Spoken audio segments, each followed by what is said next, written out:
Noong ika-22 ng Enero, 2023, malapit sa Bogota Park sa Colombia, isang asul na maleta na nakasil ng itim na tape sa ilalim ng isang container ng basura ang natuklasan ng isang kolektor ng basura.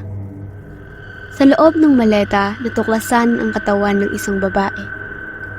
Dulot ng takot, nagmaneho ang kolektor ng ilang kanto at iniulat ang kanyang mga natuklasan sa mga otoridad. Agad na nagpadala ang Capital City Police ng isang grupo ng mga pulis sa lugar ng pinangyarihan. Kumpirmado ng mga dumating na pulis na nasa loob nga ng maleta ang nakakakilabot na natuklasan na katawan ng isang babae. Ilang oras makalipas, kinumpirma na ang biktima ay si Valentina Trace Palacios. Sa unang pagtingin, ang katawan ay hindi nagpapakita ng mga nakikitang palatandaan ng karahasan o kaya'y pagkakahiwa-hiwalay ng mga parte nito. Napansin ng mga detective na ang babae ay nakasuot ng pajama na may sinturon na nagpapahiwatig na ang taong pumatay sa kanya ay sumalakay habang siya ay tulog. Naging posible ang pagkakakilala sa biktima dahil sa isang itim na cardboard box na natagpuan sa isang gilid ng maleta. Sa loob ng kahon ay mga bagay na nakatulong sa pagkakakilala sa katawan, kabilang ang student ID, isang password na ginamit ni Valentina nang mag-apply para sa isang sertipiko, pati na rin ang iba pang mga dokumento at personal na gamit. Ang pagiging malapit ng mga dokumentong ito sa katawan ay nagtampok sa investigating team bilang kakaiba. Nakipag-ugnay ang pulisya sa mga kamag-anak ng biktima na nagkumpirma na kasama niya ang kanyang boyfriend, isang US citizen, simula noong Sabado, ika-21 ng Enero. Ang konklusyon ng forensic examination ay nagbunyag na ang babae ay nagtamo ng maraming hampas sa ulo. May mga palatandaan ng maraming pinsala sa katawan, mga pasa at 5 marka sa kanyang leeg na nagpapahiwatig ng pagkakasakal. Si Valentina Trace Palacios ay ipinanganak noong ika-16 ng Disyembre 2001 sa Bogota, Colombia. Siya ay isang mag-aaral sa Faculty of Commerce and International Business. Mula sa murang edad, siya ay nakalahok sa larangan ng musika. Dahil sa kanyang talento at kahusayan sa musika, nakakuha siya ng profesional na diploma bilang DJ. 3 taon na ang nakararaan nang magtrabaho siya sa isang club. Siya ay bumuo ng isang career na nagbigay daan sa kanya na magkaroon ng maraming kaibigan mula sa iba't ibang bansa. Bumisita si Valentina sa iba't ibang mga bansa kung saan siya ay nakakuha ng karanasan o namahagi ng kanyang sariling mga likha. Sa panahong ito, mayroon siyang pagkakataong mag-perform kasama ang ilang kilalang mga artist at mga celebrities sa mahigit na 20 lungsod sa buong bansa para sa mga palabas at makilahok sa mga pangunahing pandaigdigang kaganapan sa larangan na ito. Sa genre na ito, siya ay nag-perform sa mga festivals at nag-tour sa buong Colombia, Chile, Mexico, Brazil at Peru. Sabi ng mga taong nasa paligid niya ay mayroon siyang magandang kinabukasan. Siya ay in demand at kalahok sa mga bagay na talagang gusto niya. Si Valentina ay isang masayahin at masiglang dalaga na gustong-gusto ang party scene.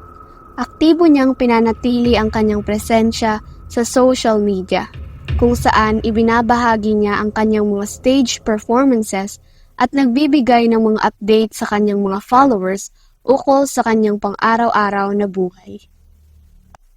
Kamakailan lang ay nakatanggap siya ng isang parangal sa larangan ng electronic music sa Colombia bilang pinakamahusay na amateur DJ sa kanyang post sa social media. Nagsulat siya tungkol sa 2 bagay, ang kanyang patuloy na tagumpay sa electronic music at ang kanyang romantikong relasyon sa isang Amerikano na nagngangalang John Paulos, na nakilala niya sa pamamagitan ng social media noong late 2021. Sa paglipas ng panahon, mas napadalas ang pag-uusap nina John at Valentina. Sa simula, hindi naghahanap si Valentina ng stability at commitment. Ngunit sa bandang huli, nagbago ang kanilang relasyon at naging magkasintahan ang dalawa. Si John Paulos na naninirahan sa Amerika ay may seryosong intensyon na ibahagi ang kanyang buhay kay Valentina. Sa puntong nagpapadala siya ng pera para sa mga cosmetic procedures upang mapaganda ang kanyang mga labi, pisngi at pinayuhan niya rin na sumailalim si Valentina sa operasyon para sa silicone breast implants.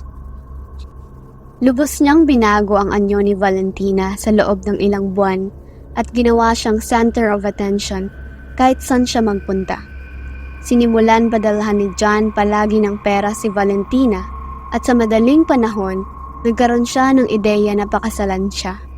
Nais ni John na lumipat sa Colombia upang manirahan malapit kay Valentina at bumuo ng kanilang pamilya.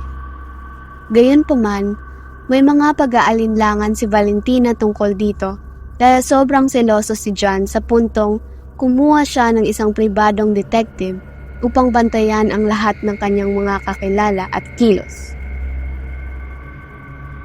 Ito ay nagdulot ng maraming pag-aalala sa pamilya ni Valentina matapos niyang ibahagi ang kanyang mga inaalala. Gayunpaman, sa pagdating ng Enero 2023, handa nang ibahagi ni John Paulos ang mga araw niya sa babaeng kanyang minamahal. Determinado siyang pakasalan si Valentina at nagsimulang maghanda ng mga kinakailangang dokumento. Nagrenta siya ng isang apartment sa hilaga ng Bogota, kung saan niya balak na makasama si Valentina tuwing weekends hanggang sa makahanap sila ng permanenteng tahanan para sa kanilang dalawa. Si Paulos ay dumating sa Bogota noong Huwebes, 19 ng Enero. Nakuna ng mga surveillance cameras ang pagpasok sa apartment, mga 8:53 ng gabi. Siya ay may bitbit na isang backpack at isang asul na maleta na katulad ng maleta kung saan natagpuan ang katawan ni Valentina. Matapos malantad ang nakakatakot na natuklasan, ang unang taong napansin ay siyempre si John Paulos dahil siya ang huling taong nakakita kay Valentina ng buhay. Gayunpaman, nang subukang makipag-ugnayan ng mga detective kay John, ang tawag ay napunta sa voicemail para sa mga kamag-anak ni Valentina.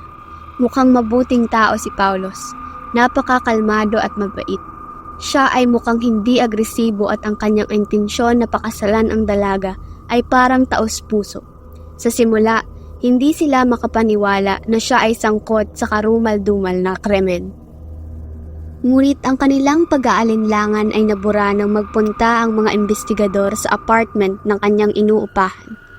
Nang dumating ang mga pulis sa lugar, natuklasan na si John ay umalis na sa apartment at hindi alam ang kanyang kinaroroonan. Natuklasan rin ng mga investigador na ilang saglit lamang matapos matagpuan ang katawan ni Valentina, binura na ni John Paulos ang kanyang mga profile sa social media. Sa kasalukuyan, itinuturing siyang bilang pangunahing at tanging sospek matapos lumitaw ng lahat. Nang suriin ng mga investigador ang surveillance camera footage sa loob ng gusali, inanalyze ng mga prosecutor sa Colombia ang ilang oras ng surveillance camera footage sa mga lugar kung saan magkasama ang dalaga at ang kanyang nobyo. Mula Biyernes ng gabi hanggang madaling araw ng Linggo ay ang time frame kung kailan itinapon ang katawan ng dalaga sa isang container ng basura. Ang lahat ng mga recordings at mga pag-uusap sa ilang WhatsApp chat groups ay naging susi sa pagtagpi-tagpi ng mga huling oras ng buhay ng dalaga. Napagkasundoan ni Valentina at Paulos na magkita noong 20 ng Enero. Gayunpaman, mas maaga ng isang araw dumating si John noong 19 at nagsettle sa balak sanang tirhan ng magkasinta, gaya ng nabanggit ni John sa isang mensahe kay Valentina. Noong gabing iyon din, bigla silang nagkaroon ng alitan dahil hindi magawang makipagkita ng dalaga sa kanyang kasintahan dahil siya ay nasa isang party kasama ang kanyang kaibigan at hindi niya inaasahan na darating ang kanyang nobyo. Siya ay nagtanong kung may mga importanteng tao sa party at kung may kasama ba siyang ibang lalaki, na naiiritang sinagot ni Valentina na wala siyang ibang kasama at ito'y mga hinala lamang ni John. Nagkasundo rin silang magkita sa 20 ng Enero. Kahit may mga lakad si Valentina at mayroon siyang appointment sa beauty salon bago ang kanilang pagkikita. Dahil sa alitan, hindi nagkita ang magkasintahan sa buong araw ng 20 ng Enero. At sa gabi lamang nakuhanan ng mga surveillance cameras sa apartment ni Valentina ang eksaktong oras kung saan sila ay parehong nasa parking lot. 6 ng gabi nang inimpake ni John ang mga gamit ng dalaga upang lumipat sa ibang apartment at magsimula ng bagong buhay. Sa parehong araw, nagpaalam si Valentina sa kanyang pamilya at mga kaibigan. Habang siya ay nagmamaneho patungo sa kanyang destinasyon, nag-video call sila ng kanyang ina at sinabi ng dalaga na pauwi na siya. Sa video, makikita si Valentina na kasama si Paulos, nag-arkila ng sasakyan upang maihatid ang kanyang mga gamit. 7 ng gabi, nakunan ng mga surveillance cameras ang dalaga na pumasok sa apartment dala-dala ang kanyang mga gamit kasama si Paulos. Makalipas ang ilang minuto, nagpadala si Valentina ng ilang video clips sa kanyang ina na nagpapakita ng apartment at kung paano sila nagpabalik-balik upang kunin ang mga gamit. Sa wakas, nakuhanan ng mga cameras ang pagtatapos ng kanilang paglilipat at iba pang gawain sa pagbabalik nila sa kanilang bagong tahanan. 1 ng umaga, Sabado, 21 ng Enero. Matapos ang 2 oras, mga bandang 3 ng umaga, nag-order ang magkasintahan ng isang sasakyan upang pumunta at mag-enjoy sa isang nightclub sa timog bahagi ng lungsod kung saan inaasahan si Valentina na magsagawa ng isang munting presentasyon. Dumating sila sa club mga bandang 4 ng umaga at agad na nagsimulang magtrabaho si Valentina. Si John Paulos ay nanatili sa tabi niya habang siya'y abala. Mga bandang 5 ng umaga, natapos ang kanyang performance at nagtungo sa opisina ng club sina Valentina at John na nag-holding hands doon. Nakilala nila ang may-ari ng establishmento, ang asawa nito at ang kaibigan ni Valentina. Mga bandang 6 ng umaga, ang magkasintahan ay umalis sa lugar at iyon ang huling pagkakataon na nakita ng kanilang mga kaibigan si Valentina na buhay noong araw na iyon. Kinontak ni Valentina ang kanyang kaibigan sa phone at nabanggit na wala siyang plano pumunta kahit saan noong Sabadong iyon. Sinabi niya na baka manatili siya sa apartment kasama ang kanyang kasintahan at marahil ay lalabas maya-maya para magmerienda o maghanda ng pagkain sa bahay. Ang huling komunikasyon ni Valentina sa kanyang kaibigan ay naganap 9 ng gabi sa isang video chat. Nabanggit ni Laura Hidalgo, ina ni Valentina, na ang kanyang 13 taong gulang na anak ang huling nakipag-ugnayan kay Valentina sa isang video call. Si Valentina ay nakahiga sa kama kasama ni John at pareho silang masayang magkasama. Pagkatapos nito, hindi na alam ng pamilya ang anumang detalye tungkol sa kanilang dalawa. 10:43 ng gabi noong 21 ng Enero, nakunan ng mga surveillance cameras sa gusali ang huling footage ng dalaga kasama ang kanyang kasintahan. Si Valentina ay sumilip sa labas ng pinto ng apartment habang si John ay nakatayo sa harap ng pinto na tila nag-iisip at may bahagyang pangamba. Siya ay naglalakad-lakad. Paminsan-minsan ay hinahaplos niya ang kanyang mukha at pagkatapos ay sumakay ng elevator upang bumaba at kunin ang isang delivery. Kinabukasan, Linggo, 22 ng Enero, 9 ng umaga, muli itong nakunan ng mga kamera. Si Paulos ay lumabas ng kwarto na may bitbit na 2 garbage bags, ngunit wala si Valentina. Pumunta siya patungo sa parking lot. Binuksan ang isang silver na kotse at inilagay ang mga bag sa rear seat. Pagkatapos ay pumasok ulit siya sa apartment at bumalik na may 2 maletang dala na inilagay niya naman sa trunk. Matapos nito, bumalik siya sa loob at dinala ang isang maletang nakabalot ng gray na kumot. Inilagay ito sa isang delivery cart. Mayroon ding isang bag na malapit dito at ang orasan noong sandaling iyon ay nagpapakita na 10 na ng umaga. Isang beses sa parking lot, tumingin-tingin si Paulo sa paligid. Humakbang ng ilang beses, paharap upang tiyakin na walang bumababa mula sa elevator. Pagkatapos, mabilis siyang bumalik sa kotse, nagmasid muli sa paligid, uminom ng kaunting tubig at buong pagsisikap na binuhat ang mabigat na maleta at inilagay ito sa trunk at saka isinunod ang bag. Pagkatapos, pinaandar niya ang kotse at umalis bandang tanghaling-tanghali. Ang kanyang kotse ay nakuhanan ng mga surveillance camera sa iba't ibang bahagi ng lungsod, marahil habang siya'y naghahanap ng angkop lugar para iwan ang maleta. Bandang 3 ng hapon, pumasok ang gray na kotse sa isa sa mga parke at nagpark malapit sa mga basurahan. Sa sandaling iyon, lumabas ang driver at lumapit sa container ng basura. Matapos magmasid sa paligid, kinuha niya ang maleta na tila napakabigat at itinapon ito sa container. Pagkatapos ay bumalik siya sa kotse, kumuha ng isang garbage bag at inilagay dito sa basurahan. Pagkatapos bumiyahe si Paulos pakanluran patungong El Dorado International Airport noong 4:30 ng hapon. Noong Lunes, Enero 23, huling nakita sa airport si John. Ang kagawaran ng seguridad ay nag-anunsyo ng malaking gantimpala para sa impormasyon na magdadala sa pagtuklas sa tao o mga taong sangkot sa pagpatay kay Valentina Tres Palacios. Ang mga otoridad sa Colombia ay humiling ng tulong sa Interpol para sa paglalabas ng warrant of arrest para kay John Paulos, dahil siya ang sospek sa kaso at huling nakitang kasama ng dalaga bago ito namatay. Gabi ng Enero 24, iniulat ng pambansang pulisya ng Panama na nahuli si Paulos sa Document International Airport habang sinusubukang lumipad patungong Turkey.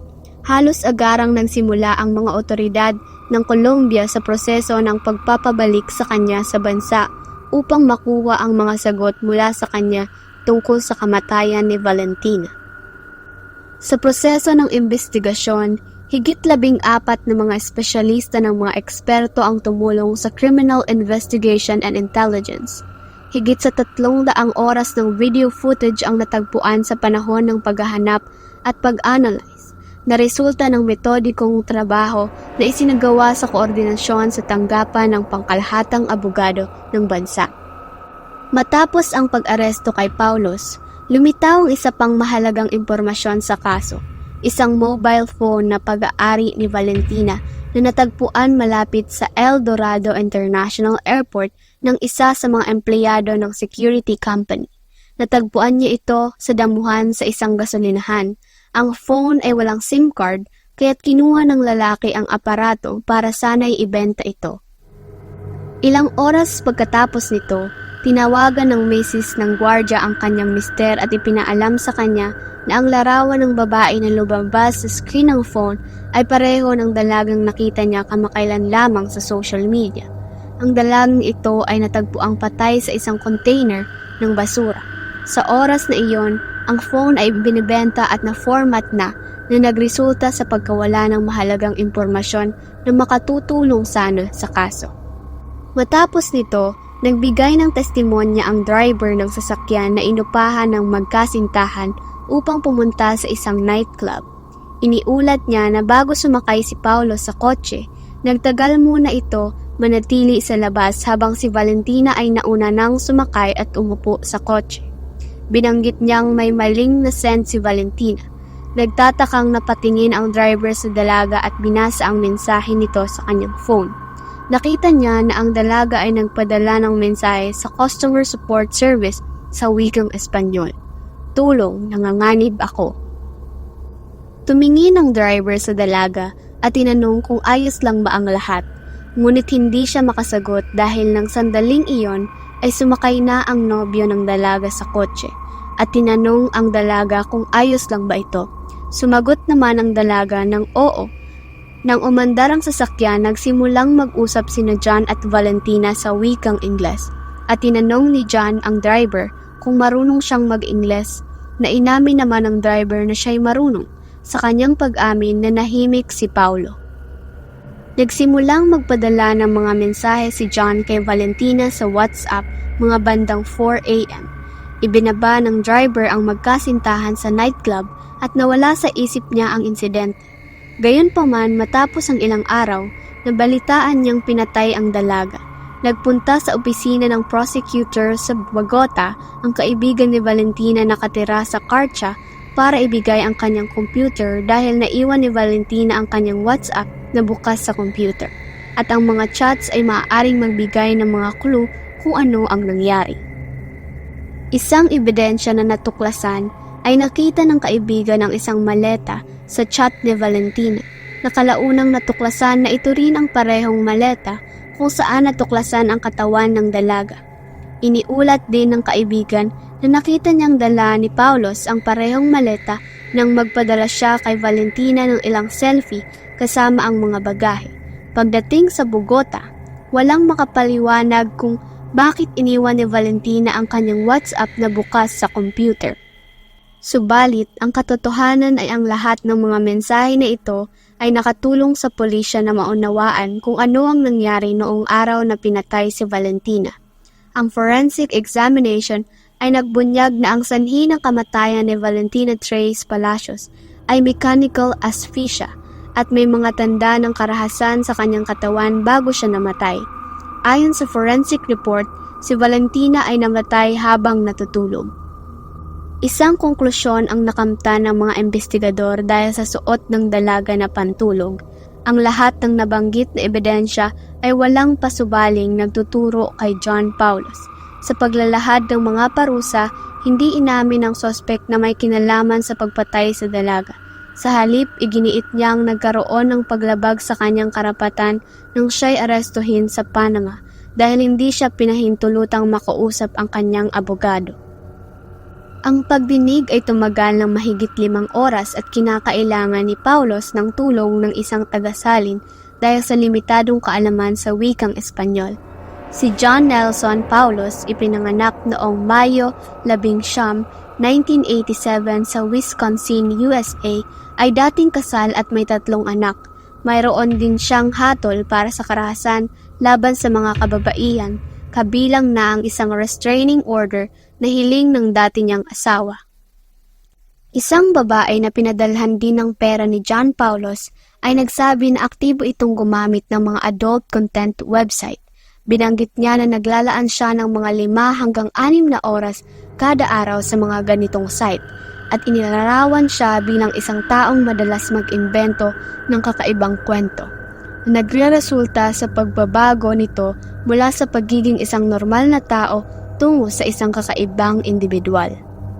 Dagdag pa rito, isa pang testimonya mula sa isang dalaga sa isang webcam modeling website ang nagsabi na may kakilala siyang Amerikanong lalaki mula sa Texas, USA. Hindi na siya nakipag-ugnayan dito matapos nitong magsabi ng isang kakaibang pahayag na nag-uugnay sa selos at kamatayan kapag isnaling. Literal na tinanong ni John ang dalagang ito ng tanong na, "Kung nasa bar ka at dumating ako, makikipag-usap ka ba sa akin?" Tumanggi ang dalaga at sumagot si Paulos na sapat na ito para isa sa atin na mamatay marahil dahil sa selos. Idinagdag ng saksi na bagamat pinadalhan siya ni John ng pera sa ngalan ng Magic Lord, hindi sila nagkaroon ng video conversation, ngunit ang kanilang komunikasyon ay madalas na napakaiba. Nararapat na tandaan na may mga tiyak na pattern sa ugali ni John sa pakikitungo sa mga kanyang biktima. Sa kaso ni Valentina, siya ay kinausap ni John sa pamamagitan ng social media at patuloy na nagpadala ng pera. Sa sitwasyong ito, nagsisimulang makita ang kagustuhang magkaroon ng kapangyarihan ng suspect sa biktima dahil nararamdaman ng biktima na siya ay obligado. Ang pagtrato sa mga kababaihan na parang pag-aari ay mga kasangkapan na isang babala na nung simula ay hindi pinansin ng mga nagtitiwalang kababaihan. Sa ngayon, si John Paulos ay nakakulong sa isang pribadong selda sa Boha Prison. Ngayon, kinakailangan na legal na maipakita na ang lahat ng nakuhang ebidensya ay nag-uugnay kay John sa krimen At upang alamin ang motibo sa likod ng karumal-dumal na pagpatay na ito, sa Colombia, ang penal code ay nagbibigay daan para sa hanggang 50 taong pagkabilanggo para sa krimen, at ang Amerikano ay inakusahan sa tulong ng isang Special Unit Foreign ng Capitol Police. Sa koordinasyon ng tanggapan ng Attorney General ng bansa, makikilahok ang mga investigador sa paghahanap ng pisikal na ebidensya. Muli, ang mga ganitong kaso ay nagpapakita kung gaano kadelikado ang social media, lalo na pagdating sa pakikipagkilala sa ibang tao. Ang buong akala ni Valentina na natagpuan niya ang pag-ibig at ang taong makakasama niya sa natitirang panahon niya sa mundo. Ngunit kapalit pala nito ang kanyang buhay gawa ng hindi niyang pagiging maingat. Ibahagi ninyo ang inyong mga opinion sa comments at huwag ninyong kalimutang i-like ang video na ito kung nag-enjoy kayo. Salamat sa panonood.